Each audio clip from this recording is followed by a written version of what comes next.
اور تیسری بات، خطیب رسول اللہ صلی اللہ علیہ وسلم،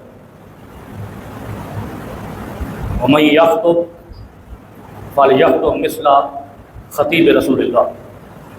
اور چوتھی بات، کیف کان خطبۃ النبی صلی اللہ علیہ وسلم۔ مختصر سے جمعہ کے دورانیے میں کوشش کریں گے کہ آج ان چاروں چیزوں کی وضاحت کرتے ہیں۔ ویسے تو یہ سلسلہ چل رہا ہے کربلا کا، لیکن اس کے اندر کچھ چیزیں مزید بھی اس کے مشابہ موجود ہیں جن کا تذکرہ یا جس کی یاد دہانی کرانا ضروری ہے، کیونکہ جب ایک طرف سے ایک ہی چیز کا تکرار اور اصرار ہو تو باقی چیزیں آنکھ سے اوجھل ہو جاتی ہیں۔ سارے صحابہ، اہل بیت علی رضی اللہ تعالیٰ عنہ یا حسین رضی اللہ عنہ یا حسن رضی اللہ عنہ یا ابوبکر صدیق رضی اللہ عنہ، یہ سب موجود ہیں اور مسجد نبوی میں تشریف فرما ہے۔ جب ساری صحابہ کی جماعت ہو تو اس کا مطلب یہ ہوتا ہے کہ اس میں سیدنا علی المرتضیٰ بھی ہیں اور ابوبکر صدیق بھی ہیں، عمر فاروق بھی ہیں، عثمان غنی بھی ہیں، عبداللہ ابن مسعود بھی ہیں، عبداللہ ابن عباس بھی ہیں، حضرت عباس بھی ہیں، اور حضرت عباس ابو طالب کے سگے بھائی ہیں، اور حضرت جعفر بھی ابو طالب کے سگے بھائی ہیں، اور امیر حمزہ بھی ابو طالب کے سگے بھائی ہیں۔ سارے بھائی اسلام لائے لیکن ابو طالب نہیں لائے۔ میں کس کو کہتا ہوں کہ مسلمان ہوا یا نہیں ہوا، میری کوئی حیثیت نہیں، میری دلیل حجت نہیں، حجت نبی کی بات ہے۔ شور مچانے سے کوئی جنت میں نہیں جائے گا، ایک جھوٹ کو بار بار بولنے سے کوئی سچ نہیں بن جائے گا۔ علی بن ابی طالب کے علاوہ سارے بھائیوں نے اسلام قبول کیا تھا، یہ بات آج ذہن میں رکھ لیں۔ کوئی اس کی دلیل اسلام میں نہیں ملتی، ایون کہ جو غیر مسلم مؤرخین ہیں ان سے بھی نہیں ملتی کہ ابو طالب نے اسلام لایا ہو، کلمہ محمد کا پڑھا ہو۔